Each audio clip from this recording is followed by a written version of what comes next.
गोपीजना वल्लभ गिरिवरधारी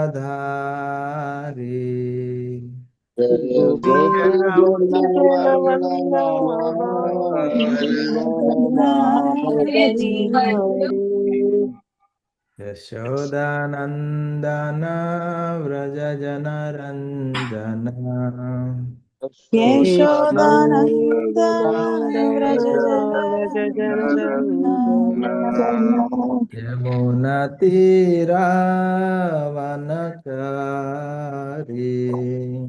यमुनातीरावनचारि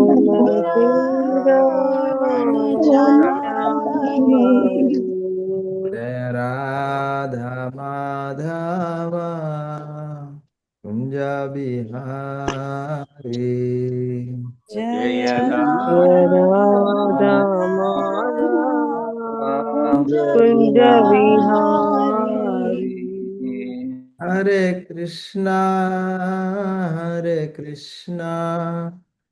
कृष्ण कृष्णा हरे हरे हरे राम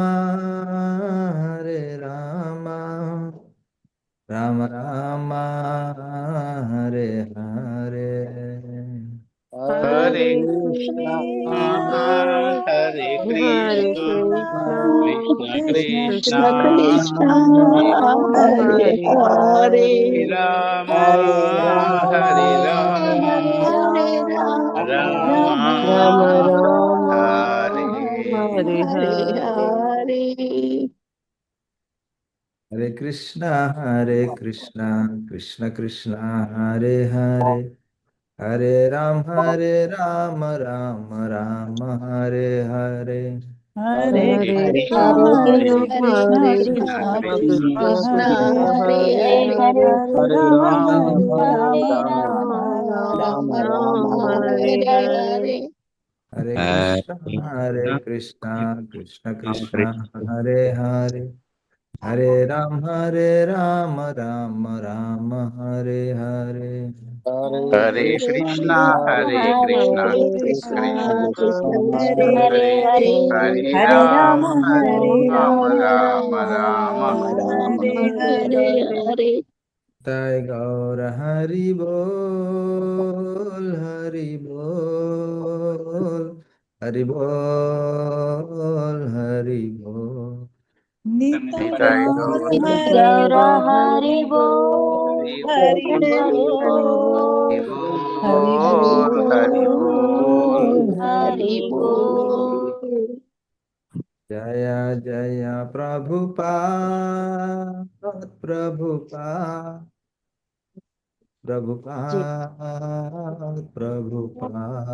जय जय जय जय प्रभुपाद प्रभुपाद प्रभुपाद प्रभुपाद जय प्रभुपाद।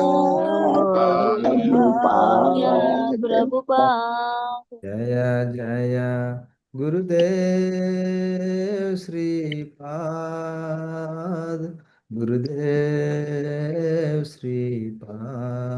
जय जय हरि हरि जय जय श्रीपाद श्रीपाद गुरुदेव श्रीपाद। श्रीपाद। गुरुदेव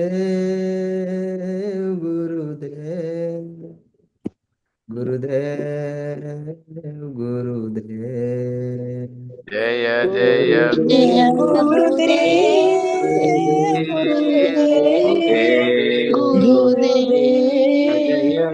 गुरुदेव। जय गुरु महाराज शिला श्रीपाद की जय जय जय गुरु शिला प्रभुपाद की जय जय जय जय और निताय की जय श्री लक्ष्मी जय नरसिंह जय देव भगवान की जय श्री जगन्नाथ जय बलदेव जय सुभद्रा महारानी की जय की जय जय जय श्री राधा माधव की जय। जय। जय। ओम नमो भगवते वासुदेवाय ओम ओम नमो नमो भगवते भगवते वासुदेवाय। वासुदेवाय। ओम नमो भगवते वासुदेवाय ओम ओम नमो नमो भगवते ओम नमो भगवते भगवते वासुदेवाय। वासुदेवाय। वासुदेवाय। ఓం నమో భగవతే వాసుదేవాయ.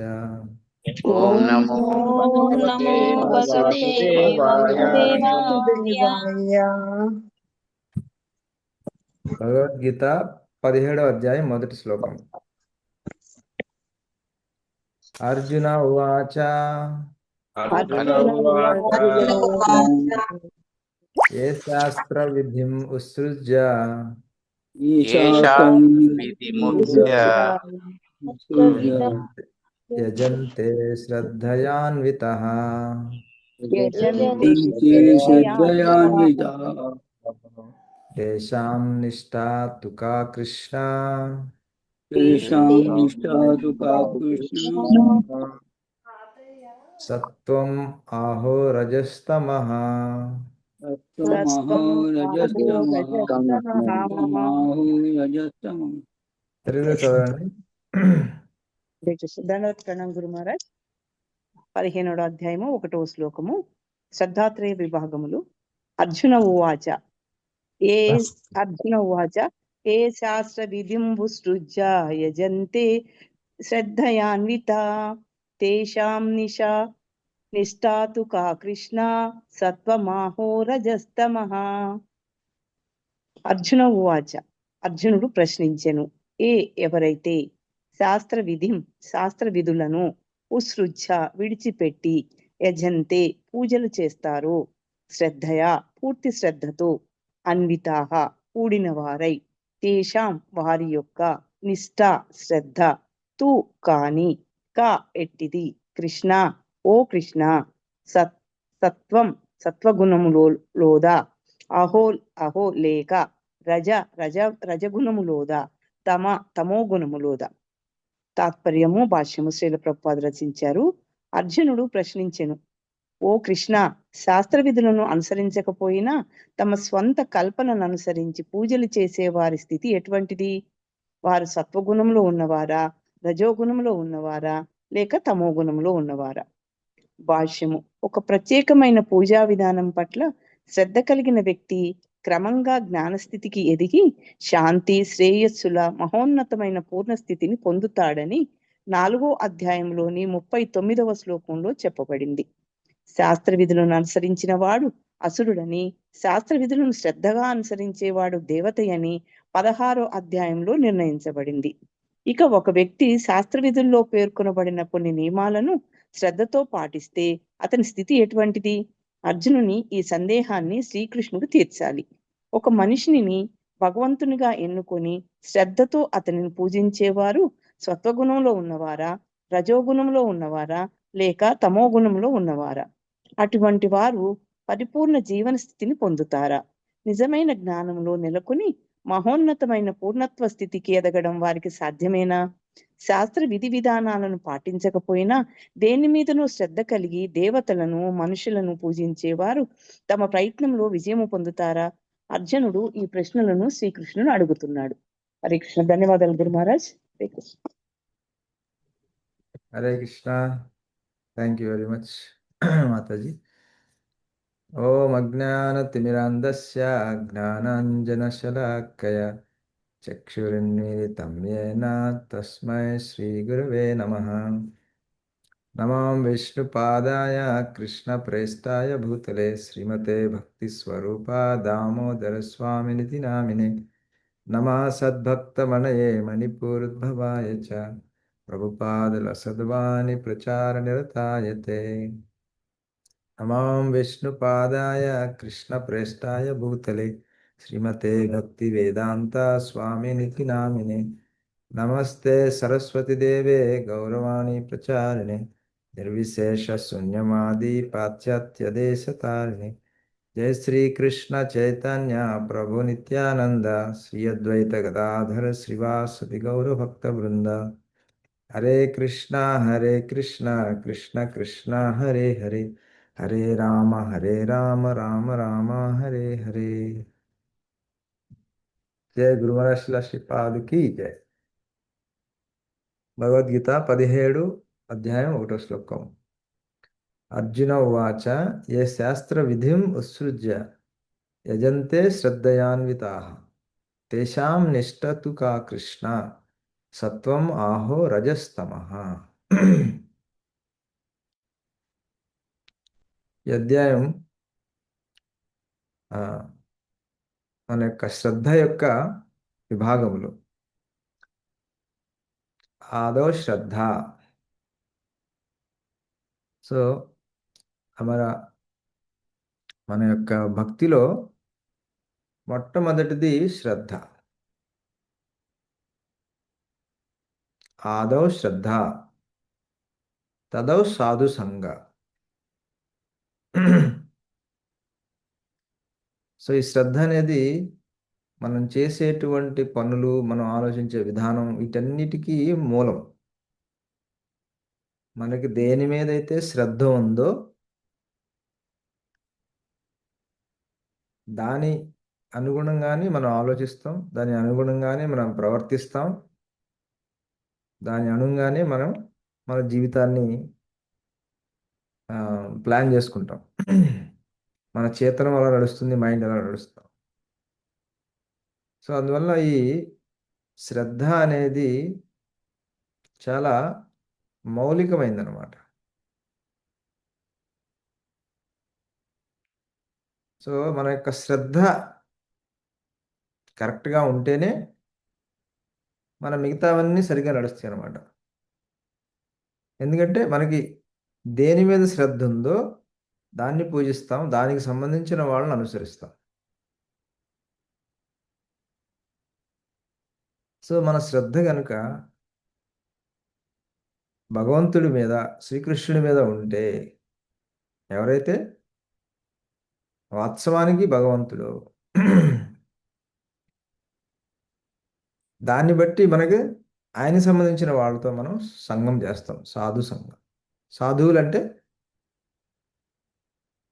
కృష్ణ ఉపాసకులు, విష్ణు ఉపాసకులు. సో ఎవరైతే భగవంతుని సేవలో ఉంటారో, ఎవరైతే నిజంగా భగవంతుడినే తమ జీవిత లక్ష్యంగా చేసుకుంటారో వాళ్ళే సాధువులుగా ఉండగలరు.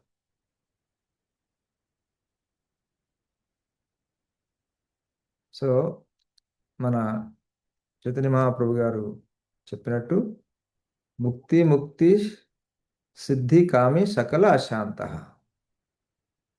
కృష్ణ భక్త నిష్కామ తథైవ శాంత.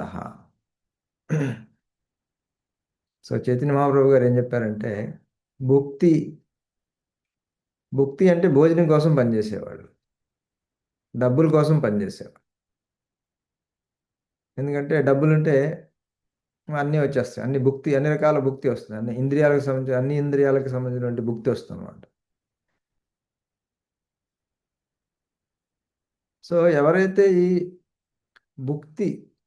భుక్తి లెవెల్లో ఉంటారో ఏమవుతుంది, వాళ్ళు అన్ని విషయాల్లో బాగా ఉన్నట్టు కనిపిస్తుంది, కానీ ఆ డబ్బు విషయం వచ్చేప్పటికి కొంచెం ఆహ్లాదకరంగా ఉండదు అనమాట ప్రవర్తన. లేదా భోజనం అంటే భోజనం సంపాదించడానికి వచ్చేది భుక్తి. సో అందువల్ల ఏంటి, దాని డబ్బులు పోయింది అనుకోండి, వెంటనే అశాంతికి గురవుతారు. రావాల్సింది రాకపోయినా, లేదు అనుకున్నంత రాకపోయినా, లేదు మన డబ్బులు దేనికోసమైనా పెట్టాల్సి వచ్చినా, అది భగవంతుడికి అయినా సరే, సో ఏమవుతుంది, వాళ్ళు కొంచెం అశాంతిగా ఫీల్ అవుతారు, డిస్టర్బ్డ్గా ఉంటారు. దానివల్ల వేరే వాళ్ళు డిస్టర్బ్ చేస్తారు. సో వీళ్ళు భుక్తి లెవెల్లో ఉంటారు, వాళ్ళు శాంతంగా ఉంటారు. ముక్తి. సో ఈ ముక్తి భక్తి కోసం కాకుండా కేవలం ముక్తి కోసం, ముక్తి బాటలో నడిచేవాళ్ళు, వాళ్ళు భగవంతుని అవ్యక్తాసక్త చేతస, భగవంతుని వ్యక్తిగా కాకుండా అదొక అవ్యక్తమైనటువంటి శక్తిగా భావించి దాన్ని కొలుస్తూ ముందుకెళ్తూ ఉంటారు. సో వాళ్ళ గురించి భగవంతుడు కూడా ఆల్రెడీ భగవద్గీత చెప్పున్నాడు ఏమని, అవ్యక్తం హి గతిర్హి దుఃఖం. అవ్యక్తంగా ఆ ముక్తి అవ్యక్తమైనటువంటి మార్గం నడిచే వాళ్ళ యొక్క జీవితం చాలా కష్టమైనది. అందువల్ల వాళ్ళు కూడా అశాంతి. ఎందుకంటే ఆ ముక్తి అనేది స్వయం కృషితో సంపాదించాల్సి ఉంటుంది. వాళ్ళు భగవంతుడిని రూపం లేని వ్యక్తిగా, ఒక అసలు వ్యక్తిగా కాకుండా ఆ విధంగా ఊహించుకుంటూ కృత్రిమంగా వాళ్ళు ముందుకెళ్ళాల్సి వస్తుంది. ఏదైనా కష్టం వచ్చినప్పుడు ఎవరికి మీద ఆధారపడాలో అర్థం కాదనమాట. ఎందుకంటే వాళ్ళే ఆ పరబ్రహ్మం, బ్రహ్మన్ అని కూడా అనుకుంటా ఉంటారు అన్నమాట. సో తత్వమసి అంటారు, అంటే నువ్వు అది అనుకుంటారు వాళ్ళు. నిజానికి తత్వమసి అనే దానికి అర్థం నువ్వు ఆయనకి చెందినవాడు, you belong to him, not you are that. So దీనికి రెండు అర్థాలు. హరే కృష్ణ. ఓకే. సో తత్వమసి, నువ్వు అది, నేను భగవంతుడు అనేటువంటి మార్గంలోకి వెళ్ళిపోతాం, ఒక లెవెల్కి వచ్చేస్తాను అనమాట. ఎవరిని పూజించినా కానీ జస్ట్ టెంపరీగా అనమాట. ఒక లెవెల్కి వచ్చిన తర్వాత మనమే ఇది అన్నట్టుగా ముందుకు వెళ్తూ ఉంటారు. అందువల్ల ఏమవుతుంది, ఒకవైపున కష్టాన్ని అధిగమించలేరు, ఒకవైపున వేరే వాళ్ళ మీద ఆధారపడలేరు. సో అందువల్ల ఏమవుతుందంటే వాళ్ళ యొక్క ఆ యొక్క మార్గం కూడా చాలా కష్టమైంది అనమాట. అందువల్ల అవ్యక్తం హి గతిర్హి దుఃఖం. ఆ యొక్క మార్గం చాలా దుఃఖంగా ఉంటుంది అనమాట. చాలా ఆస్టరిటీ చేయటం, శరీరాన్ని కష్టపెట్టడం, మనసుని కష్టపెట్టడం, మన యొక్క బుద్ధిని కష్టపెట్టడం. సో ఈ విధంగా అన్నీ కలిపి ఆత్మ పరమాత్మ కూడా కష్టపెడతాం అనమాట, ఆ శరీరంలో ఉన్నటువంటి ఆత్మ పరమాత్మ. సో అందువల్ల వాళ్ళు కొంచెం అశాంతంగా ఉంటారు అనమాట. ఏదైనా చిన్న తప్పు జరిగితే వెంటనే కోప్పడిపోతారు, బుస్సులు వేస్తున్నారు. సో వాళ్ళు ఎందుకంటే ఆల్రెడీ ఫ్రస్ట్రేషన్గా ఉంటుంది అనమాట పాత్. ఒక లెవెల్ వరకు బాగుంటుంది, కానీ అక్కడ నుంచి ముందుకెళ్ళటం చాలా కష్టంగా ఉంటుంది అనమాట. సో అందువల్ల ఈ భక్తి లేకపోతే ఏమవుతుందంటే కేవలం ముక్తి మార్గంలో ఉంటే, ఆ జ్ఞాన మార్గంలో ఈ క్రోధం అనేది చాలా కష్టంగా ఉంటుంది కంట్రోల్ చేసుకోవడం. సో భుక్తి ముక్తి ద్రైపారు. ఇప్పుడు వీళ్ళు కూడా అశాంతం. వీళ్ళు నిజంగా వీళ్ళు మనం శాంత, సాధువులు అంటే శాంత. శాంత మీన్స్ పీస్ఫుల్. పీస్ఫుల్ అంటే బయటికి చక్కగా నవ్వుతూ పలకరిస్తూ ఇలా ఉండటం కాదు. శాంత అంటే సంతృప్తిగా ఉండటం, మనకు వచ్చిన దాంతో సంతృప్తిగా ఉండటం, ఉన్న దాంతో సంతృప్తిగా ఉండటం, భగవంతుని సేవలో సంతృప్తిగా ఉండటం, భగవంతుడు మనతో ఉన్నాడు అని సంతృప్తిగా ఉండటం. సో ఈ భుక్తి ముక్తి వీళ్ళిద్దరు ఏంటంటే వాళ్ళ యొక్క ముఖ్యమైనటువంటి లక్ష్యము భగవంతుడు కాదు కాబట్టి ఏమవుతుందంటే ఆ యొక్క సంతృప్తి అనేది రాదు. సో భుక్తి ముక్తి సకలే అశాంత. అశాంత సంత, సంత మీన్స్ శాంత. సాధువుల్ని సంత అని కూడా అంటారు. అంటే ఏంటంటే శాంతం. సాధు ఫస్ట్ లక్షణం ఏంటంటే శాంతి, రిమైన్ సాటిస్ఫైడ్, సంతృప్తిగా ఉండటం. వాళ్ళు సంతృప్తి పడడానికి ఇంత ఉండాలి, నాకు ఇది జరగాలి, నేను ఇది అవ్వాలి అనేది ఒక ఇదే ఉండదు. కానీ ఎవరైతే ఇవి పెట్టుకుంటారో, నాకు ఇంత రావాలి, నాకు ఇది అవ్వాలి, నాకు ఇది ఇంత ఉండాలని ఎవరైతే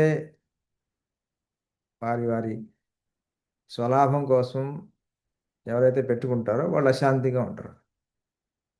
ఎందుకంటే ఒకసారి అనిపిస్తుంది మనం అక్కడ ఉన్నాం అనిపిస్తుంది, ఇంకోసారి అక్కడ లేవనిపిస్తుంది. సో ఈ విధంగా ఏంటంటే శాంతిని కోల్పోతాం.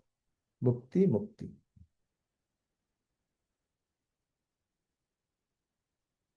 తర్వాత సిద్ధి.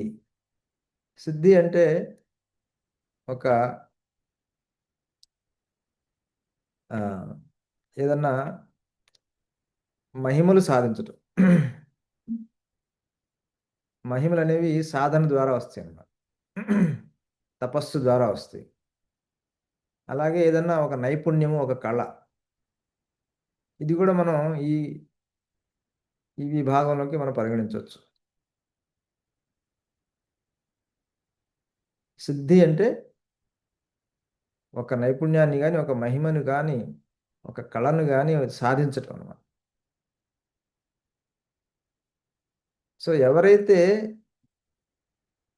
ఇవే తమ జీవిత లక్ష్యంగా పెట్టుకుంటారో, వీటి కోసమే తన యొక్క మనస్సుని, బుద్ధిని, చేతనాన్ని ఎవరైతే వీటి కోసం ప్రాకులాడుతూ ఉంటారో వాళ్ళు కూడా అశాంతంగా ఉంటారు. ఎందుకని? మొదట అవి పొందటానికి చాలా కష్టం. సో అందువల్ల అవి పొందేటువంటి మార్గంలో చాలా కష్టాలు ఉంటాయి. రెండవది, ఇవి పొందిన వాళ్ళు అవి పొంది ఆనందపడరు. నేను అందరికన్నా బాగున్నాను, నాకు బాగా మంచి మహిమ వచ్చు, నాకు మంచి కళ వచ్చు, అందరికన్నా గొప్పవాడిని, అందరికన్నా ఫస్ట్ బాగుంది అనేటువంటి ఒక భావం కూడా ఉంటుందన్నమాట. సో అప్పుడు ఏమవుతుంది? మనకన్నా బాగా నైపుణ్యం ఉన్నవాడు, మనకన్నా బాగా స్కిల్ ఉన్నవాడు, మనకన్నా బాగా మహిమలు ఉన్నవాడు, లేదా మనకన్నా బాగా అందరిని ఆకర్షించగలిగేవాడు, మనకన్నా అందంగా ఉన్నవాడు, మనకన్నా మంచి పొజిషన్లో ఉన్నవాడు, లేదా మనకన్నా, సో ఈ విధంగా వీళ్ళని చూసినప్పుడు ఏమవుతుంది? అశాంతికి గురవుతారు అనమాట. సో ఈ సిద్ధి అంటే ముఖ్యంగా ఈ మహిమలు సంపాదించేవాడు ఉంటారు. కొంతమంది తపస్సు చేసి ఈ ముక్తి మార్గంలోకి వెళ్ళినప్పుడు ఏమవుతుందంటే, కొంతమందికి ఆ మార్గంలో కొన్ని మహిమలు వస్తాయి వాళ్ళకి, ఆ తపశ్శక్తి వలన. సో వాళ్ళు ఏం చేస్తారంటే, ఇంకా ముందుకి వెళ్ళటం ఆపేసి అంతటితో ఆ మహిమలతో తిరిగి వచ్చి సొసైటీలోకి వచ్చి అవి చూపిస్తూ ప్రజల యొక్క ఆదరాభిమానాలను చూరుకొని దాంతో సంతోషిస్తూ ఉంటారు అనమాట. కానీ ఏంటంటే ఆ వ్యక్తి కన్నా ఎక్కువ మహిమలు ఉన్నాయంటే జనాలందరూ కూడా ఆయన దగ్గరికి పోతారు. సో అందువల్ల ఏమవుతుంది? తనకి అశాంత. కానీ కృష్ణ భక్తుడు అయినవాడు ఏంటంటే ఇవన్నీ కూడాను కృష్ణ భక్తి కోసం ఎంత అవసరమో అంతే నేర్చుకుంటాడు. అంతమించి తను గొప్పవాడిగా ప్రదర్శించాలని, తను అందరూ గొప్పవాడు అనుకోవాలని, లేదా అందరూ తననే అనుసరించాలని, సో ఈ విధమైనటువంటి భావాలు ఉండవు భక్తి మార్గంలో నడిచే వ్యక్తికి, భక్తి తన లక్ష్యంగా పెట్టుకున్నటువంటి వ్యక్తికి. సో దానివల్ల ఏమవుతుంది? తను ఇవి నేర్చుకుంటాడు కానీ ఇందులో టాప్ అవ్వాలి, లేదా నాకు ఇది రావాలి, ఆ యొక్క మార్గంలో, భావంలో తను ఉండడు అనమాట. సో అందువల్ల తనకి ఆ నేర్చుకుని దాన్ని కృష్ణ సేవలో వాడి దాంతో తరిస్తాడు. కానీ తనే గొప్పవాడు ఉండాలి, అందరూ ఆకర్షించబడాలి, లేదా అది తన లక్ష్యం కాదు. సో అందువల్ల ఎవరికైతే అది లక్ష్యమో సిద్ధి అనేది, వాళ్ళు అశాంతంగా ఉంటారు. ముక్తి సిద్ధి కామి.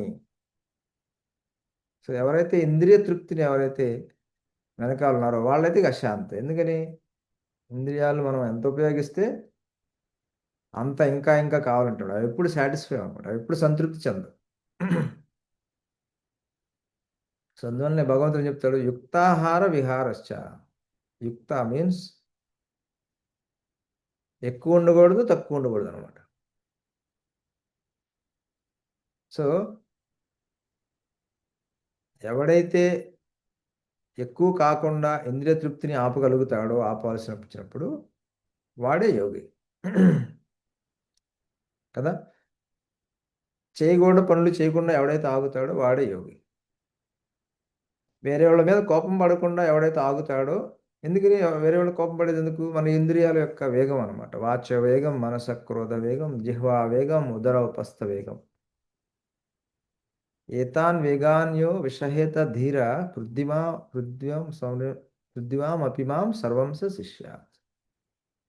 వాచ్య వేగం మనకు మాట్లాడాలంటుంది అనమాట, లేకపోతే వేరే వాళ్ళు అనాలి వస్తుంది. అది ఆపుకోవాలి. మనస క్రోధ వేగం, మనసు వేగం ఉంటుంది, మనసు ఎక్కడెక్కడ పోతూ ఉంటుంది. అలాగే క్రోధ వేగం, మనకి కోపం వస్తూ ఉంటుంది. జిహ్వా వేగం, అవి ఇవి తినాలని చాలా అనిపిస్తూ ఉంటుంది. ఆ వేగాన్ని నియంత్రించుకోవాలి. ఉదర, టైం వస్తే ఆకలి ఆపుకోలేం. అలాగే ఉపస్థ, ఉపస్థ అంటే జననేంద్రియాల యోగం, వేగం. ఈ వేగాలు ఎవడైతే నిగ్రహించుకోగలడో వాడే శిష్యుల్ని చేయగలడు. అంటే అటువంటి వ్యక్తే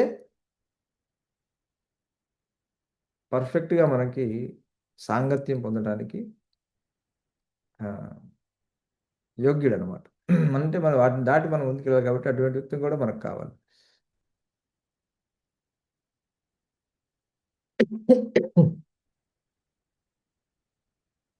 సో ఈ వేగాలన్నిటి కూడాను ఎవరైతే ఆపుకోగలరో అటువంటి వ్యక్తి సాధు, శాంతంగా ఉండగలరు అనమాట. ఈ వేగాలు ఆపుకునేప్పుడు ఏమవుతుంది?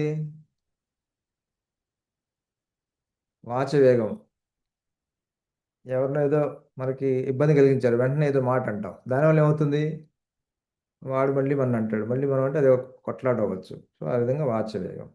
మనస క్రోధ వేగం, క్రోధాన్ని ఆపుకోవడం. ఒకసారి మనకు కోపం వస్తుంది, ప్రదర్శించకుండా ఆపుకోగలగాలి. సో కోపాన్ని ప్రదర్శిస్తే వాళ్ళు కోపం ప్రదర్శిస్తారు, మళ్ళీ అశాంతి.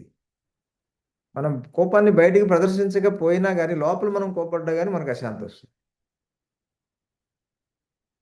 జిహ్వా వేగం, చూసాము తినాలని రుచిగా ఉంది, తినాలని జిహ్వా చాపల్యం కలుగుతుంది. సో దాన్ని నియంత్రించకపోతే ఏమవుతుంది?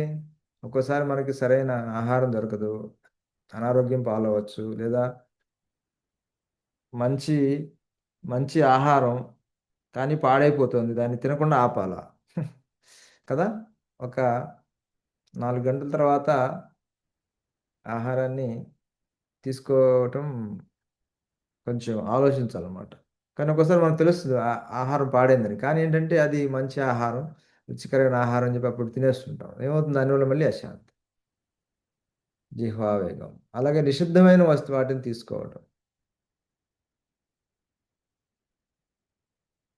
ఉదర, సమయం రాగానే మనకి భోజనం దొరకలేదు, వెంటనే కోపం మొదలవుతుంది. లోపల లోపల ఇది మన అక్కడ అన్నం ఉడుకుతుంటే ఇక్కడ లోపల మనకి కోపం ఉడుకుతూ ఉంటుంది. సో ఈ విధంగా అది లేకపోయినా శాంతి కూడా. ఉపస్థ వేగం, జననేంద్రియాలు. సో ఈ కలియుగం ఎంత ముందుకు వెళ్తుంటే ఇదంత పెద్ద ప్రాబ్లం. దీనివల్ల కుటుంబాలు,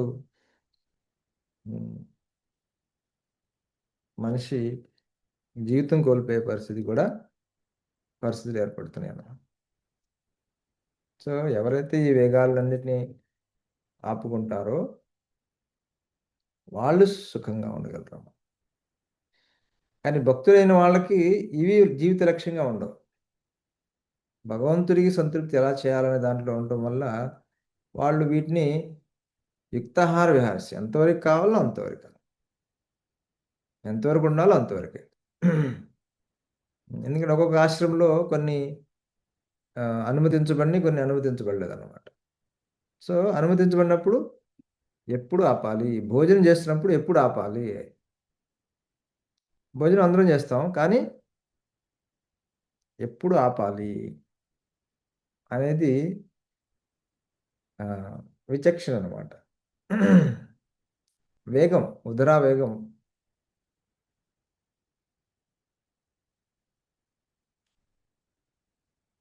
సో ఈ విధంగా భుక్తి, ముక్తి, సిద్ధి, కామి. సో ఈ కామి అంటే ఈ వేగాలన్నింటినీ కూడాను, ఈ వేగాల వెనకాల పరిగెట్టేవాడే కామి. వాచ వేగం, మనస క్రోధ వేగం, జిహ్వా వేగం, ఉదర వేగం, ఉపస్థ వేగం. సో వీటి మీదే తన యొక్క ఆనందాన్ని ఎవరైతే కేంద్రీకరించుకుంటారో వాళ్ళే కామి. సో వీళ్ళందరూ కూడాను ఈ వేగాలే తన జీవిత లక్ష్యం కాబట్టి వాటిని నియంత్రించుకునేటువంటి ఉద్దేశం ఉండదు తనకి. తినాలనిపిస్తే తినేయటం, ఏది తినాలనిపిస్తే అది తినేయటం, కోపం వస్తే అరిచేయటం,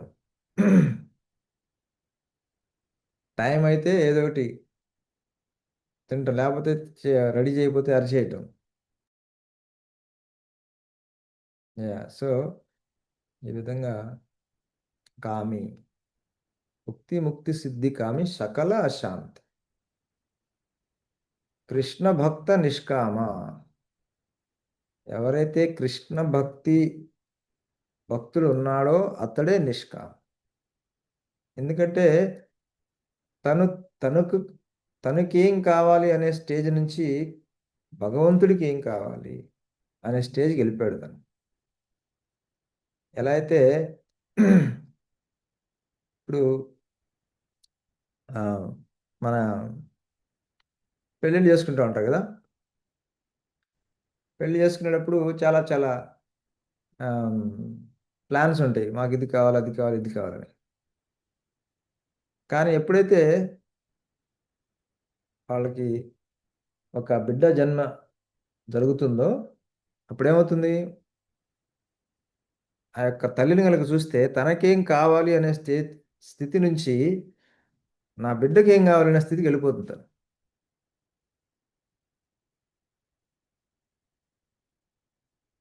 సో మనం కూడా సాధన చేసి మనం పొందాల్సింది ఏంటంటే మనకేం కావాలి అనే స్థితి నుంచి భగవంతుడికి ఏం కావాలి అనే స్థితికి మనం వెళ్ళిపోవాలి. భగవంతుడి ఉద్దేశం ఏంటి, ఏం కావాలనుకుంటున్నాడు, గురువుగారికి ఏం కావాలి, గురువుగారి ఉద్దేశం ఏంటి, సో అనేటువంటి స్టేజ్కి ఎవరైతే వెళ్ళిపోతారో వాళ్ళే నిష్కామం. తన కోసం ఆలోచించుకునే వ్యక్తి ఎప్పుడు అశాంతంగానే ఉంటాడు. తనకి ఎంత ఇచ్చినా ఏం చేసినా ఇంకా అసంతృప్తిగానే ఉంటాడు అనమాట. ఇంకా ఏదో కావాలి, ఇంకా ఏదో కావాలి. ఆ స్థితికి వెళ్ళనంత వరకు మనకి శాంతి దొరకదు.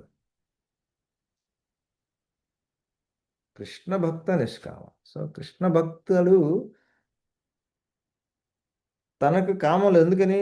కృష్ణుడి కామమే తన కామం, కృష్ణుడి కోరికే తన కోరిక, తనకంటూ ప్రత్యేకమైన కోరిక లేదు. సో ఓకే, కృష్ణుడు నన్ను ఈరోజు ఇది చేయమంటున్నాడు, okay I will do this. వద్దంటున్నాడు, ఓకే నేను చేయను. సో ఈ విధంగా తన గురించి తను ఆలోచించుకునే స్థితి నుంచి కృష్ణుడి గురించి ఆలోచించే స్థితిలోకి వెళ్ళిపోతారు అనమాట. ఆ విధమైనటువంటి ట్రాన్స్ఫర్మేషన్. ఎలా అయితే బిడ్డ పుట్టక ముందు తల్లిదండ్రులు వాళ్ళ గురించి ఎక్కువ ఆలోచించుకుంటారు, కానీ బిడ్డ పుట్టగానే ఏంటి, వాళ్ళ యొక్క మనస్సు అంతా ఆ స్థితిలో వెళ్ళిపోతారు. ఇంకా వాళ్ళు తనకేం కావాలి అనేది చూసుకుంటారు. ముఖ్యంగా మొదటి కొన్ని నెలల్లో పూర్తిగా వాళ్ళు ఇక వాళ్ళకేం కావాలనే స్థితిలో వాళ్ళు ఉండరు ఇంకా. సో ఎప్పుడైతే మనం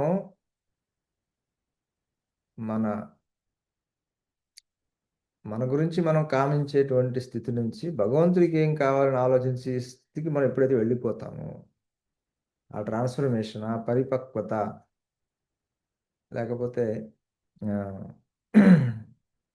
ఆ విధమైనటువంటి మార్పు, ఆ స్థితిలోకి మనం ఎప్పుడైతే వెళ్ళిపోతామో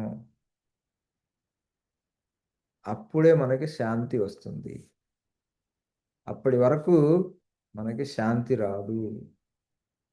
మనం అన్నీ చేస్తూ భక్తి సాధన భక్తిలో ఉన్నటువంటి అన్నీ చేస్తూ మన యొక్క మానసిక స్థితి కనుక ఈ విధమైనటువంటి పరిపక్వత, ఈ విధమైనటువంటి మార్పు కనుక చోటు చేసుకోకపోతే మనం కూడా అశాంతంలోనే ఉంటాం అనమాట. సో అటువంటి ఆ మార్పు పొందినటువంటి వ్యక్తులు, లేదా ఆ స్థితిలో ఉన్నటువంటి వ్యక్తుల యొక్క సాంగత్యం పొందగలిగితే అది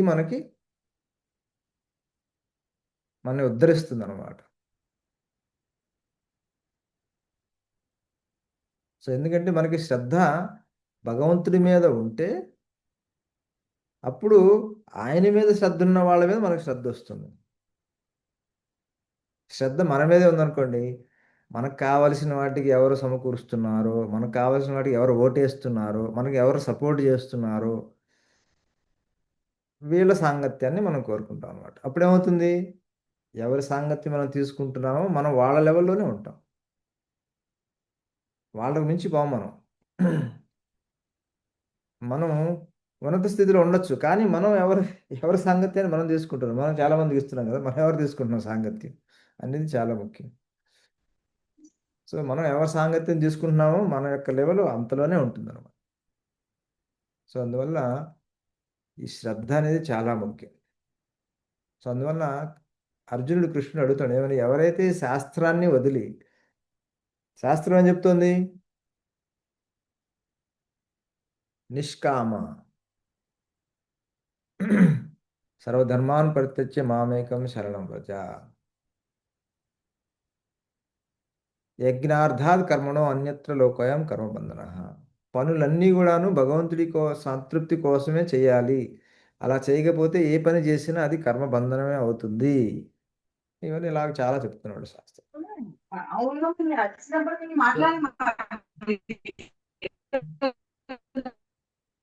సో అవన్నీ ఎవరైతే పట్టించుకోకుండా వాళ్ళ ఇష్టం వచ్చినట్టుగా ఎవరైతే ప్రవర్తిస్తారో వాళ్ళ యొక్క స్థితి ఏమిటి, వాళ్ళు ఏ గుణంలో ఉన్నారు, సత్వగుణంలో ఉన్నారా, రజోగుణంలో ఉన్నారా, తమో గుణంలో ఉన్నారా అని అర్జునుడు ప్రశ్నిస్తున్నాడు అనమాట. సో వచ్చేటువంటి శ్లోకాల్లో భగవంతుడు చాలా చక్కగా వివరిస్తాడు ఎవరేంటి, ఎవరిని పూజించే వాళ్ళు ఏ గుణంలో ఉన్నట్టు, ఎవరి సాంగత్యం పొందుతారు వాళ్ళు అనేది వచ్చే శ్లోకాల్లో మనకు వస్తుంది. సో హరే కృష్ణ కృష్ణ కృష్ణ హరే హరే, హరే రామ్ రామ రామ హరే హరే. సో ఏమన్నా ఒకటి రెండు ప్రశ్నలు ఉంటే దయచేసి అడగండి. महाराज दंडवत प्रणाम महाराज, वंडरफुल क्लास महाराज। प्रणाम प्रभु।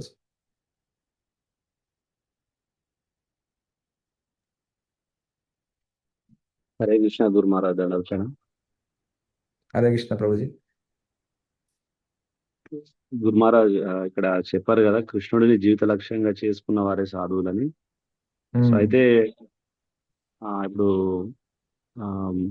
ఒక అంటే 4 ఆశ్రమాలు ఉన్నాయి కదా. సో బ్రహ్మచర్య ఆశ్రమంలో ఉన్నటువంటి ఒక భక్తుడు కృష్ణుడిని లక్ష్యంగా జీవిత లక్ష్యంగా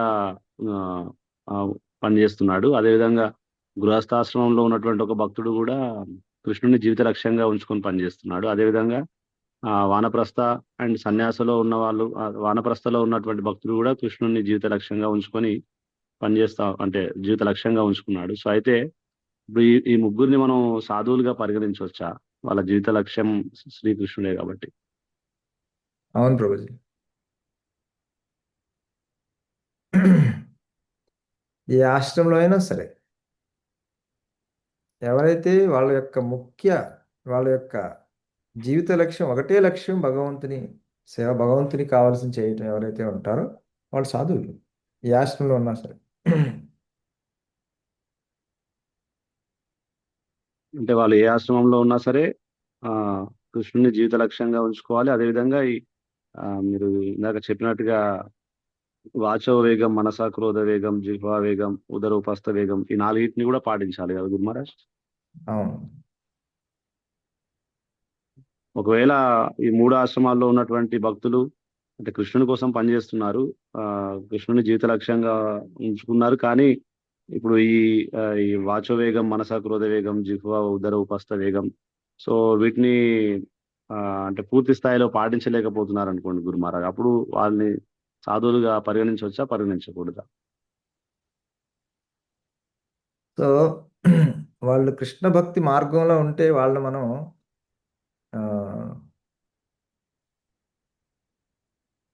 సాధువులుగా పరిగణించవచ్చు. On the way to become sadhus.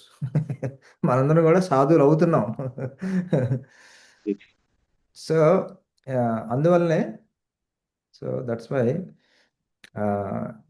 ఈ విధమైనటువంటి ఇవి ఉంటాయి కాబట్టి మన ఈ యొక్క ఏమంటారు, ఒక ఆర్గనైజేషన్లో మనం ఉన్నాం కాబట్టి సో ఇవన్నీ కొలవడం కష్టం కాబట్టి సో శ్రీపాద్ మహారాజ్ గారు గురువు అవ్వటానికి సన్యాసాశ్రం బెటర్. కనీసం ఏంటంటే వాళ్ళు పనిచేసేవి ఏంటంటే కనీసం భగవంతుడి దీంట్లో ఉండి పనిచేస్తూ ఉంటారు అన్నమాట. సో అందువల్లనే మన భక్తివేదాంత ఇన్స్టిట్యూట్లో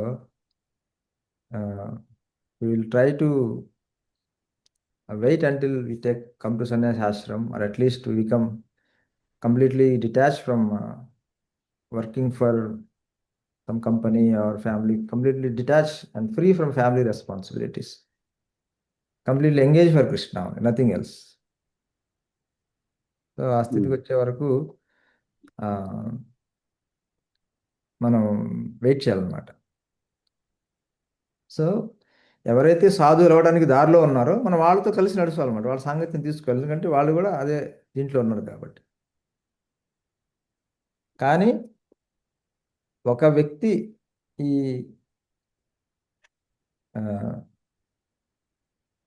ఈ స్థితి పొందిన వ్యక్తి యొక్క సాంగత్యం కోసం మనం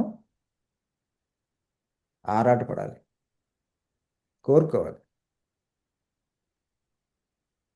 అటువంటి వ్యక్తికి కొంచెంసేపు సేవ చేసినా కానీ చాలా చాలా ఎఫెక్ట్ ఉంటుంది అన్నమాట. భాగవతంలో మనకి ఒక శ్లోకం ఉంటుంది, తులయామల వేనాపి నా స్వర్గం నా పునర్భవం భగవత్ సంగి సంగత్య. భగవత్ సంగి సంగత్య. భగవత్ సంగి అంటే భగవంతుని సాంగత్యంలో ఉన్నటువంటి వ్యక్తి, అంటే భగవంతుని యొక్క మనిషి. ఇప్పుడు మనం ఏ సంఘంలో ఉన్నాం అనుకున్నాం అనుకోండి, మనం అంటే ఆ సంఘం నుంచి మన దగ్గరికి వచ్చినటువంటి వ్యక్తి. భగవత్ సంగి అంటే కంటెంపరీ ఆఫ్ గాడ్, అంటే తెలుగు నాకు సరైన పదం దొరకట్లేదు. భగవత్ సంగి సంగత్య, భగవంతుని సాంగత్యం పొందినటువంటి వ్యక్తి, భగవంతుని యొక్క సన్నిధి పొందిన వ్యక్తి, లేదా భగవంతుని పొందిన వ్యక్తి. అటువంటి వ్యక్తి యొక్క సాంగత్యం, దాన్ని ఈ లోకంలో మనం దేంతో కూడాను పోల్చలేం. తులయామల వేనాపి. ఇంకా తుల అంటే టు కంపేర్ అనమాట, కంపేర్ చేయటం. ఇది వే చేస్తాం కదా, ఏది ఎక్కువ ఇది సమానంగా ఉందా లేదని. సో మనం దాన్ని దేంతో కూడా కంపేర్ చేయలేము. సో సాధువుకి డిఫరెంట్ లెవెల్స్ ఉన్నాయి అనుకోవచ్చు మనం. ఎవరైతే శ్రీకృష్ణుడు భగవంతుడిని ఎవరైతే అంగీకరించారో అది మినిమం లెవెల్ ఆఫ్ సాధు అన్నమాట. సో అక్కడ నుంచి మెల్లిమెల్లిగా పైకి అనమాట. ఎవరైతే సాధన చేస్తున్నారో, ఎవరైతే నియమాలు పాటిస్తున్నారో, ఇవన్నీ ఉన్నాయి కదా. So different levels of sadhus అనుకోవచ్చు మనం. యాక్చువల్ సాధు అంటే నిష్కామ. ఏం చేసినా దాంట్లో నాకేంటి ఫలితం అని చూసుకోడు, అది అతడు సాధు. కృష్ణుడికి ఏం జరుగుతుందని చూస్తున్నాడు, అది సాధు యొక్క కొలమానం. ఇది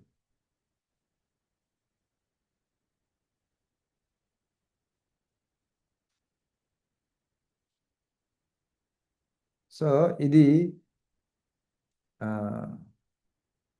చాలా ముఖ్యం మనకి, అటువంటి వ్యక్తి యొక్క సాంగత్యం పడాలి. ఎవరైతే తన సేవలో తనకేం వస్తుందని చూసుకోవడో అతడే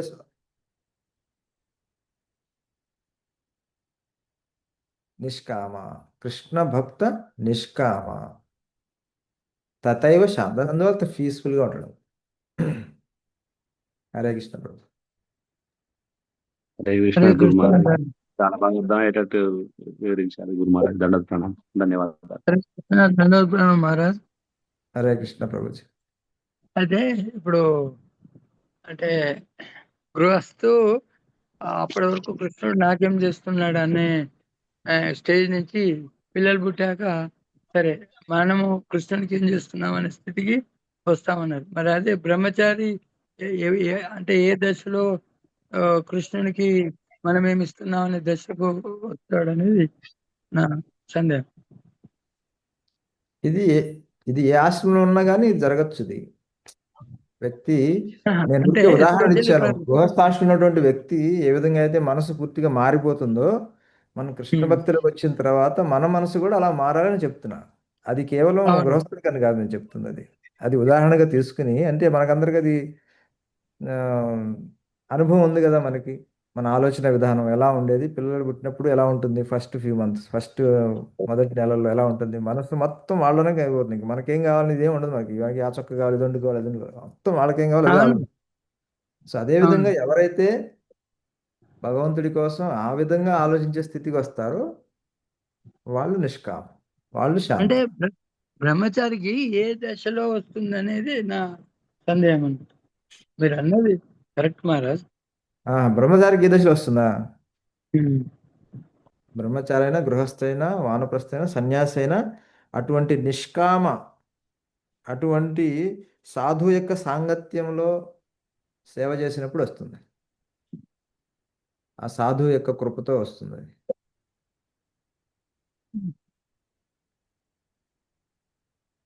ధన్యవాదాలు ధన్యవాదాలు. హరే కృష్ణ ప్రభు. హరే కృష్ణ ప్రభుజీ ప్రణామములు. హరే కృష్ణ ఒక పెద్ద సందేహం ప్రభుజీ. మీకు సందేహాలా మాతాజీ? ఇప్పుడు మీకు మనం కూడా సందేహాలు ఉంటే ఎలా ప్రభుపాదుల్ని, మాతాజీ? హరే కృష్ణ ప్రభు, ముఖ్యమైన ప్రశ్న.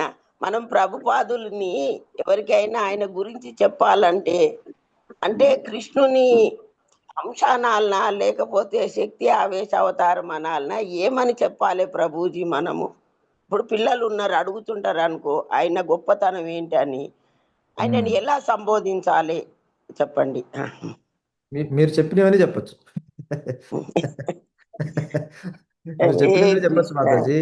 శుద్ధ భక్తులని చెప్పచ్చు, ఆయన భగవంతుడు పంపించిన వ్యక్తి అని చెప్పచ్చు, భగవంతుడి యొక్క శక్తి అని చెప్పచ్చు, శక్తి ఆవేశ అవతారం అని చెప్పచ్చు, ఉమ్, ఆచార్యులు అని చెప్పచ్చు, ఈ యొక్క ఆధునిక యుగానికి ఆ, ఆచార్యుడు అని చెప్పచ్చు. ఈ విధంగా మీరు చెప్పినవన్నీ చెప్పచ్చు మాతాజీ.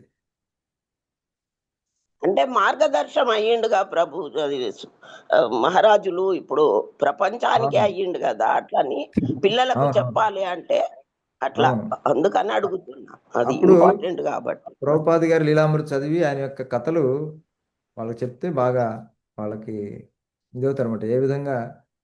ఏ విధంగా ఉండేవాళ్ళని ఏ విధంగా ప్రభుపాదులు గారు మార్చారు అనేటువంటి విషయం మనం చెప్తే వాళ్ళకి బాగా అవగతం అవుతుంది.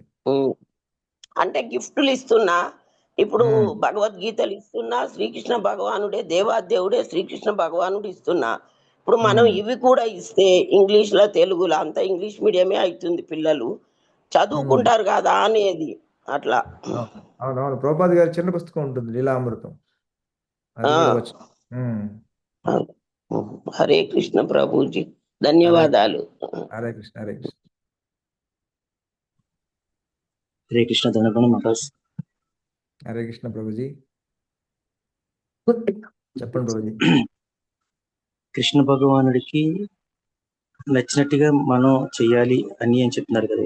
కృష్ణ భగవానుడికి ఏదైతే నచ్చుతుందో అది చేయాలని చెప్పేసి, కృష్ణుడికి నచ్చిన అంటే లిస్ట్ ఆఫ్ థింగ్స్ అని ఏమైనా మనకి ఒకటి లిస్ట్ ఉందా గురించి? అంటే మనం ఇది కృష్ణుడికి నచ్చుతుంది, ఇది నచ్చదు అన్నది దేని అంటే అలాంటి ఒక లిస్ట్ ఏమైనా ఉందా, లేదా అది మన మానసికంగా మన మీద ఆధారపడి ఉందా? ఒకవేళ మానసికంగా మన మీద ఆధారపడి ఉంటే మీ ప్రయారిటీస్ వేరు, నా ప్రయారిటీస్ వేరు. సో ఇది నేను కృష్ణుడు ఇది నాకు ఇది కృష్ణుడికి నచ్చుతుందని నేను చేసేయచ్చు, మీ దృష్టిలో అది తప్పుగా కనిపించవచ్చు మహారాజ్. ఇదేంటి ఇలా చేస్తున్నాడు అని చెప్పేసి. సో అంటే ఇలాంటి లిస్ట్ ఆఫ్ థింగ్స్ ఎక్కడో కూడా మనకి డిస్కస్ చేయలే కదా కృష్ణ భగవానుడికి ఇది నచ్చుతుంది అని చెప్పేసి.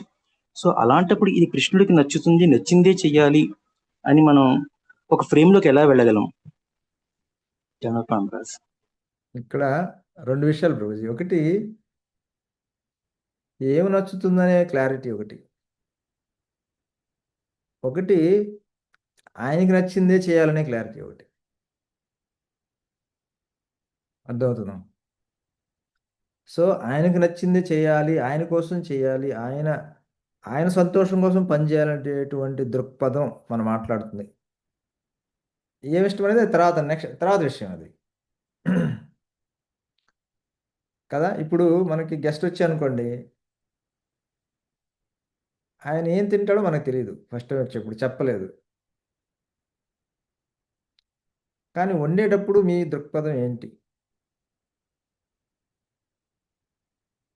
ఓకే, మనం వండుకునేది వండి పెడదాం, తింటే తింటాడు, లేకపోతే లేదు, ఎంత తింటా అది తింటాడు. అదొక రకం. ఇంకొకటి,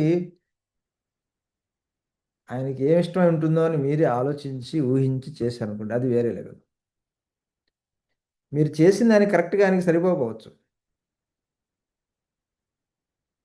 కానీ మీరు గనక ఆ దృక్పథంతో పనిచేస్తుంటే, నేను మాట్లాడేది ఆ దృక్పథం గురించి. ఎప్పుడైతే మీరు ఆ దృక్పథంలోకి వచ్చారో అప్పుడు మీకు అనిపిస్తుంది, అరే ఆయనకు నచ్చింది చేయాలంటే మనకి ఆయన ఏం నచ్చిందో మనకు తెలియాలి కదా.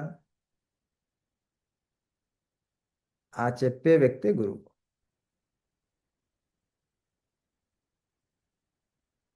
ఈరోజు ఆయన ఏ ఇష్టమో ఆయనతో ఉండేటువంటి ఆయన సేవకుడు ఎవరో చెప్తారనమాట, మా ఈయన ఇది చేసుకుంటాడు, ఇది చేయండి, ఇది ఇష్టం ఉంటుంది, ఓకే అలా చేస్తాను అనమాట. సో ఇక్కడ మనం రెండు రెండు రెండు విషయాలు అన్నమాట. ఒకటి, ఆయనకి సంతోషంగా ఉండేవి చేయాలి అనేటువంటి ఒక దృక్పథం. నేను మాట్లాడేది దృక్పథం గురించి. సో ఆ దృక్పథం ఎప్పుడైతే వచ్చారో మీరు దాని గురించి వెతకడం మొదలు పెడతారు. అలా వెతకడం మొదలు పెడితే అది మన భగవద్గీతలో ఉంది. భగవద్గీత నాకేమి ఇష్టం అనేది భగవంతుడు మనకు చెప్పాడు.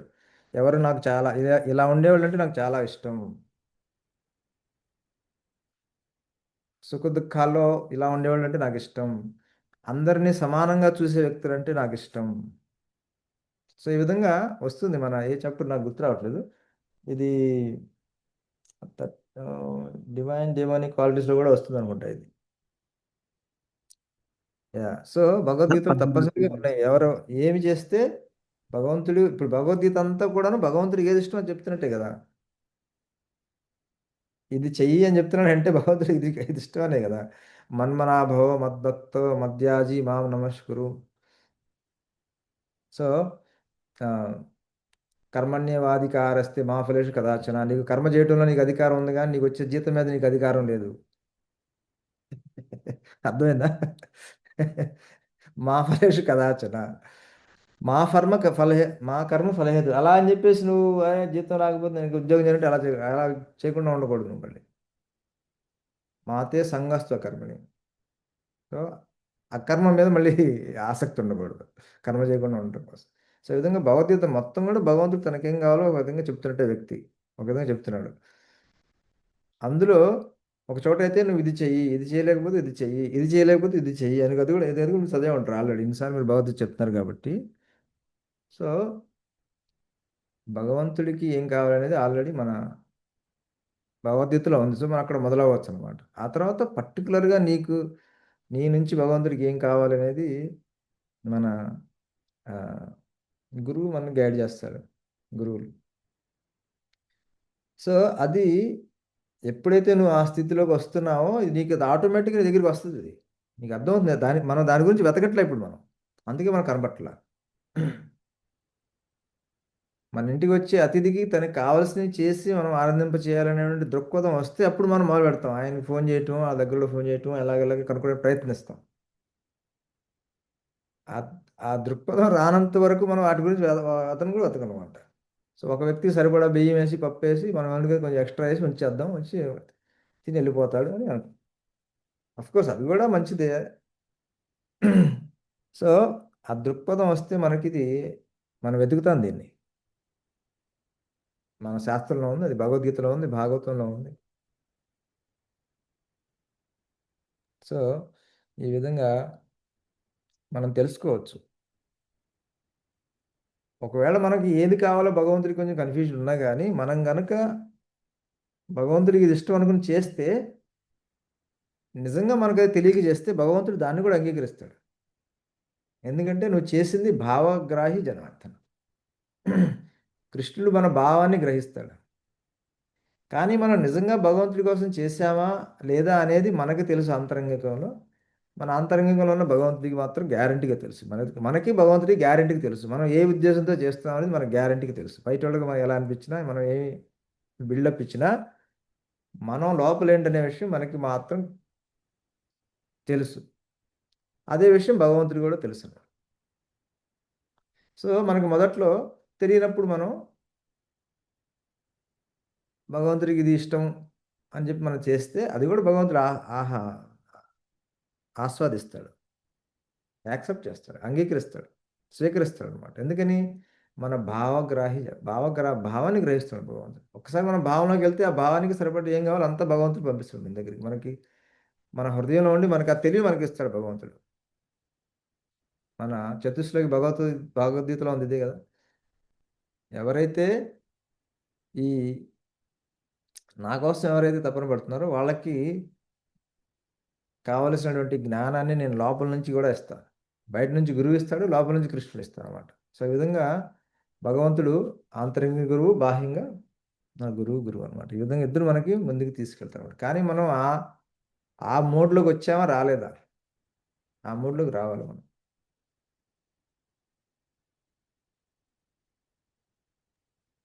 సో నేను మాట్లాడేది మనం ఆ మోడ్లోకి వస్తున్నామా లేదా అన్నది.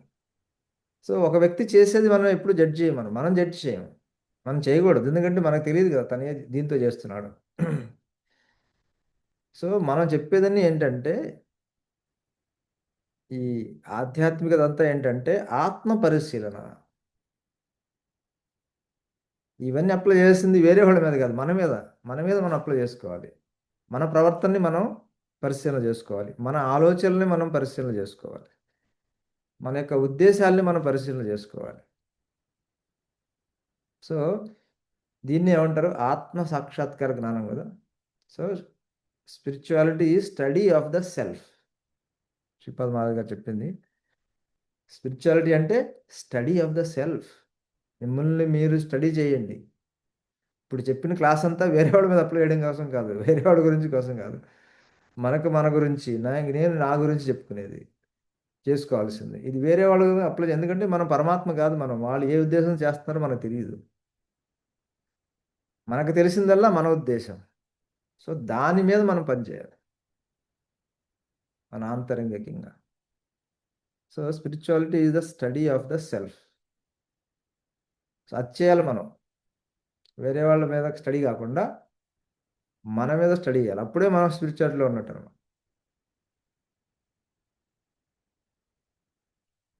సో ఒక్కసారి మనం ఆ యొక్క స్థితిలోకి వస్తుంటే మనకు ఆటోమేటిక్గా ఏమైనా కనపడతాయి కదా. ఇప్పుడు మనం హైవే మీద వెళ్తున్నాం అనుకోండి, అన్ని చోట్లకి రాసి ఉంటుంది మనకి, ఇక్కడ ఇన్ని కిలోమీటర్లు, ఇక్కడికి ఇన్ని కిలోమీటర్లు అని. కానీ మనం ఏం చూస్తాం?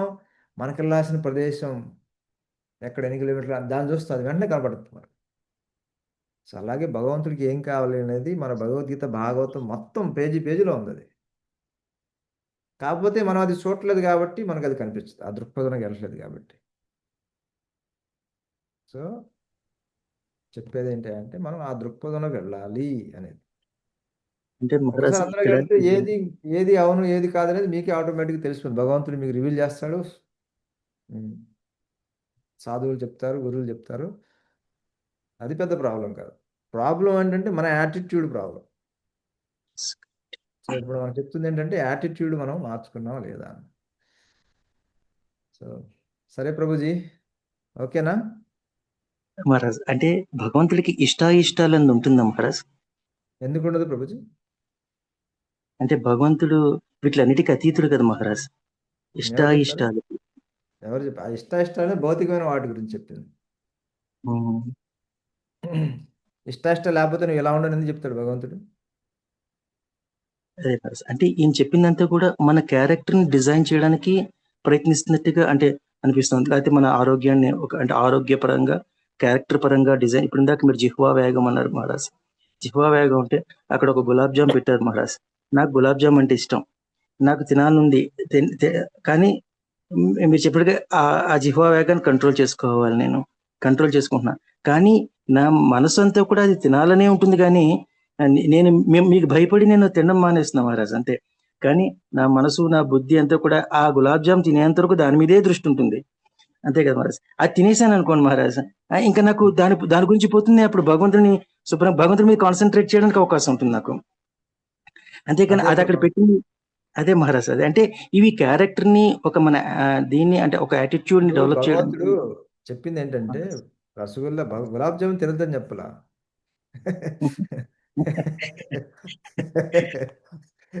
భగవంతుడు గులాబ్ జామున్ తినద్దని చెప్పలే, తినండి గులాబ్ జామున్. కానీ దానికి కొన్ని ఇవి ఉన్నాయి అనమాట. ఎప్పుడు తినాలి, ఎప్పుడు తినకూడదు, ఎంత తినాలి, ఎంత తినకూడదు, ఏ గులాబ్ జామున్ తినాలి, ఏది తినకూడదు. వాటిని పాటిస్తూ తినండి. సో ఇప్పుడు జిహ్వావేగం అంటే ఏంటి? వీటిని ఏం పట్టించుకోకుండా తినేయటం.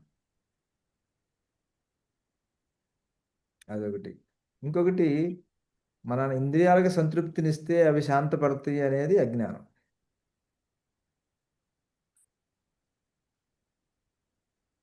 మన శాస్త్రం చెప్పేది ఏంటంటే, ఇంద్రియాలకి మీరు ఎంత ఇంద్రియ భోగాలను ఇస్తే అవి అంత జటిలంగా తయారవుతాయి అన్నమాట. దాన్ని ఏం చెప్పిందంటే శాస్త్రం, అగ్నిలో నూనె వేసి అగ్నిని ఆర్పాలని ప్రయత్నించడం లాంటిది అని చెప్తుంది శాస్త్రం. సూపర్, చాలా బాగుంది. అగ్నికి అజ్యం పోసినట్టుగా. అగ్నికి ఆజ్యం పోసి ఆర్పాలను ప్రయత్నిస్తున్న అట్లెక్క అనమాట. అంటే ఏంటి, మనకి అసలు బేసిక్ నాలెడ్జే లేదు మనకి. సో మనం వెంటనే ఆపలేం కాబట్టి రెగ్యులేషన్స్. ఇదే తిను, ఇంతే తిను, ఇప్పుడే తిను, ఇది తినొద్దు, అది తిను, అప్పుడే తిను, ఈ రెగ్యులేషన్స్ అనమాట. ఎందుకంటే ఇప్పుడు మన యొక్క దృక్పథం అంతా మనకి ఏది ఇష్టం, ఏది ఎలా తినాలనేది మన దృక్పథం. సో భక్తిలో ఏంటి, ఇలా ఈ విధంగా ఆ జిహ్వని కొంచెం నియంత్రిస్తూ మన యొక్క దృక్పథాన్ని పూర్తిగా మార్చేస్తాం అనమాట. ఇక మీకు ఆ గులాబ్ జామున్ ముందున్నా కానీ దాని మీద ధ్యాస లేదు మీకు. అర్థమైందా?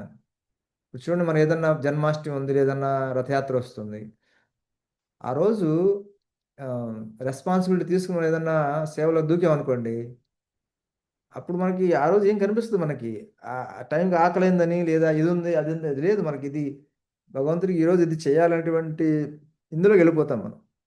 అప్పుడు అది మనం ముందున్నా కానీ దాని గురించి ఆలోచించి దాన్ని డిజైర్ చేసే, దాన్ని కోరుకునే అంత సమయం మనకు ఉండదు అక్కడ. లాలాజలం ఉత్పన్నమే అంత ఫోకస్ దాని మీద పెట్టే అంత టైం మన దగ్గర ఉండదు అప్పుడు. సో అది మనం ముందున్నా కానీ దాన్ని మనం చూడం. పశ్యన్నపి నా పశ్యతి, చూసి కూడా మనం చూడం అనమాట. సో భక్తి ఏం చేస్తుందంటే, మన ఇంద్రియ భోగాలని మనకి హానికరం కాకుండా నియంత్రిస్తూ వాటి మీద ధ్యాస తీసేస్తాం.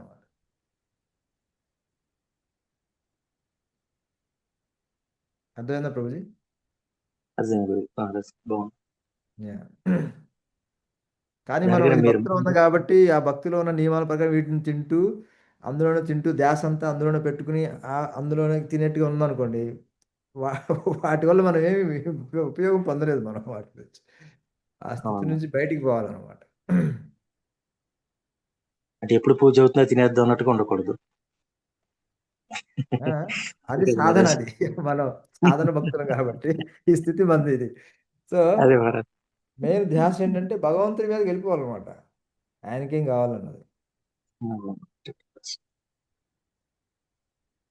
ఉదాహరణ మనం చెప్పుకున్నాం కదా, మీ అందరికీ పిల్లలు ఉండే ఉంటారు. వాళ్ళు పుట్టినప్పుడు మొదటి వారాల్లో మీ మానసిక స్థితి ఎలా ఉంది, ముఖ్యంగా తల్లిదండ్రులది మంచి ఎలా ఉంటుంది ఎగ్జాంపుల్ మనకి? మహారాజ్. చాలా మంచి ఎగ్జాంపుల్ అండి, ఇది కరెక్ట్ మహారాజ్.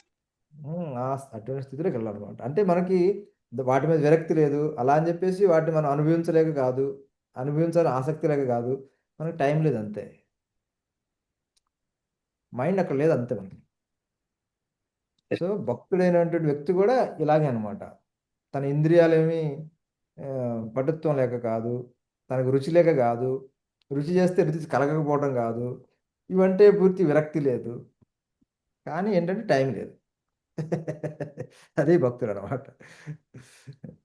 సో ఎప్పుడైతే మనం ఈ ఈ స్థితిలోకి వెళ్తామో అప్పుడు మనం ఆ విధంగా భక్తుడు ఇంద్రియాలు చేస్తాడే కానీ వాటిని బలవంతంగా ఇంద్రియాలను బలవంతంగా ఎవరు గెలవలేరు.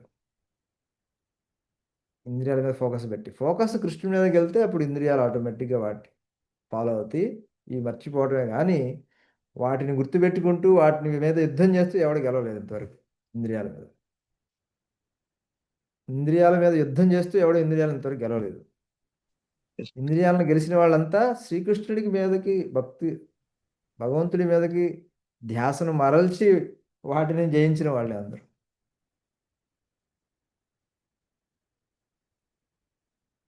ఓకే ప్రభుజీ గారు, చాలా సమయం అయిపోయింది. మీ ఒకే అందరికీ ఒక్క డౌట్ ధన్యవాదాలు. మహారాజ్, ఒక్క డౌట్ మహారాజ్.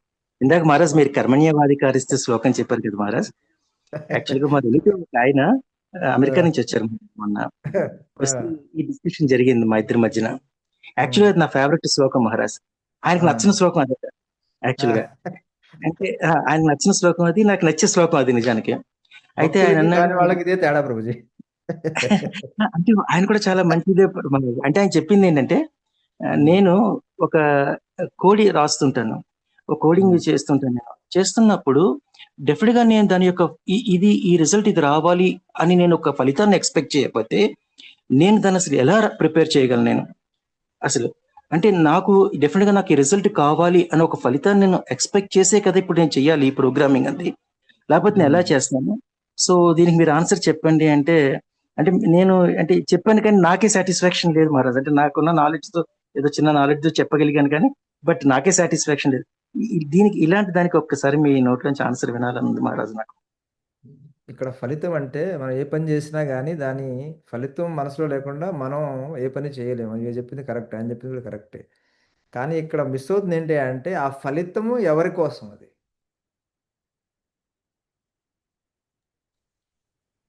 ఆ ఫలితము పొందేది నా కోసమా, వేరే వాళ్ళ కోసమా, కృష్ణుడి కోసమా?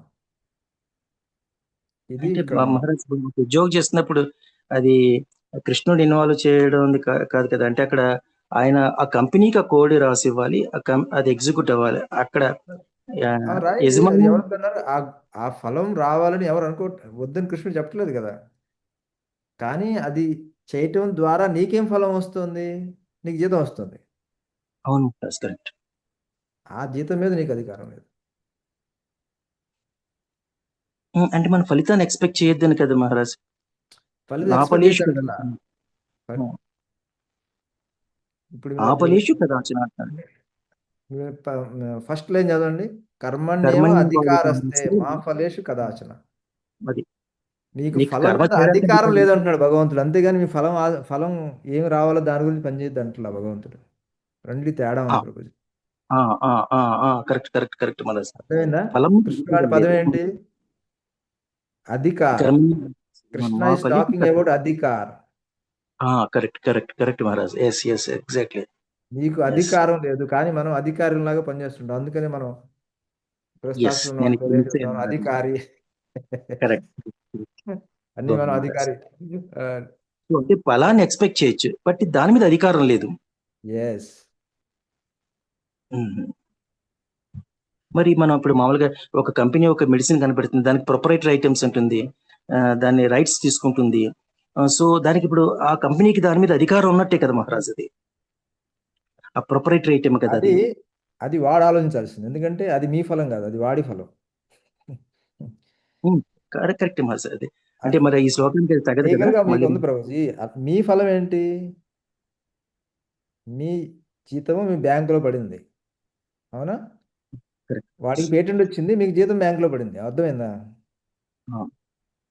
ఇప్పుడు మీ ఇద్దరు ఆలోచించాలి. ఆయన ఫలం గురించి ఆలోచిస్తున్నాడు, మీరు మీ ఫలం గురించి ఆలోచిస్తున్నారు. ఆయన అధికారం తన అధికారం అనుకుంటున్నాడా? నువ్వు కూడా నీ జీతానికి నువ్వు అధికారం అనుకుంటున్నావా? నీదనుకుని నీ ఇష్టం వచ్చినట్టు ఖర్చు పెట్టుకుంటున్నావా? అలాగే అతను కూడాను, కంపెనీ అధికారి కూడాను ఇది నాది అనుకుని తన ఇష్టం వచ్చినట్టు ఖర్చు చేసుకుంటున్నాడా? లేదా దీన్ని భగవంతుడు నాకు ఇది కల్పించాడు, ఇది ఏ విధంగా వాడితే భగవంతుడు హ్యాపీగా ఉంటాడో ఆలోచిస్తున్నాడా? అర్థమైందా ప్రభుజీ? సో వీటి మీద అధికారం మనకు ఉందనుకుని మనం వ్యవహరిస్తున్నాం. మనం నిజానికి మనకు అధికారం లేదు అని భగవంతుడు చెప్తున్నాడు. అంతేగాని నువ్వు ఉద్యోగం చేసి శాలరీ తీసుకోవద్దు అంటలా భగవంతుడు. అర్థమైందా? లేదు నువ్వు అర్జునుడు బాణం వేసినప్పుడు గురు చూసేద్దని చెప్తున్నాడు భగవంతుడు. అవునా ప్రభుజీ? అర్జునుడు బాణం వేసినప్పుడు ఏంటి? వీడి తల తగలాలి లేదా వీడికి ఇక్కడ తగలాలని గురు చూసే కదా వేస్తున్నాడు. సో అక్కడ ఫలం ఉన్నట్టే కదా. కానీ ఆ ఫలము తన కోసం చేసుకోవట్లేదు. తను కృష్ణుడికి కావాలి ఇది కృష్ణుడు ఈ యుద్ధం ముందైతే అర్జునుడు ఏమన్నాడు, నాకు యుద్ధం వద్దు, నాకు నచ్చ రాజ్యం సుఖానిచి అనేసాడుగా అర్జునుడు. కృష్ణుడు ఏమన్నాడు, నాకు కావాలి నువ్వు యుద్ధం చేయడం. నువ్వు యుద్ధం చేయి, మిగతాది నేను చూసుకుంటాను. మరి అప్పుడు కృష్ణుడు యుద్ధం చేయమంటే ఏంటి? యుద్ధం చేయడం అంటే గెలవడం కోసం చేస్తాడు, ఎవడన్నా ఓడిపోవడం కోసం చేస్తాడా? గెలవడం కోసం మహారాజ్. గెలవడం కోసం చేస్తాడు, గెలవడం కోసం చెయ్యాలి, కానీ ఆ గెలుపు తనది కాదు. గెలుపు మీద తనకు అధికారం లేదు, వచ్చిన ఫలితం మీద రాజ్యం మీద అధికారం. అధికారం లేదు. అర్థమైందా? రాజ్యం మీద అధికారం కృష్ణుడిది. కృష్ణుడి ప్రతినిధిగా కృష్ణుడి కోసం, కృష్ణుడి కొరకు పని చేయిస్తాడు అన్నమాట. రాజు రాజు అంటే భగవంతుడి ప్రతినిధి. ప్రతినిధి అంటే భగవంతుడిలాగా భోగించడం కాదు, భగవంతుడి తరపున పనిచేస్తూ వచ్చే ఫలాలను భగవంతుడికి ఇవ్వడం.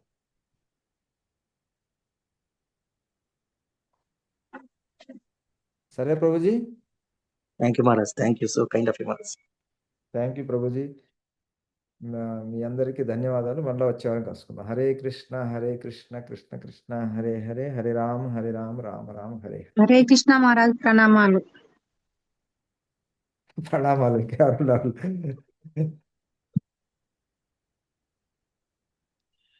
जय श्रीमद् भगवद गीता की जय, भगवान श्री वासुदेव की जय, अर्जुना की जय, श्रील प्रभुपाद की जय, गुरु महाराज श्रील श्रीपाद की जय, श्रील श्रीपाद भक्त वृंद की जय हो. हरे कृष्ण. His Holiness प्रजापति महाराज की जय. दंडवत प्रणाम महाराज जी.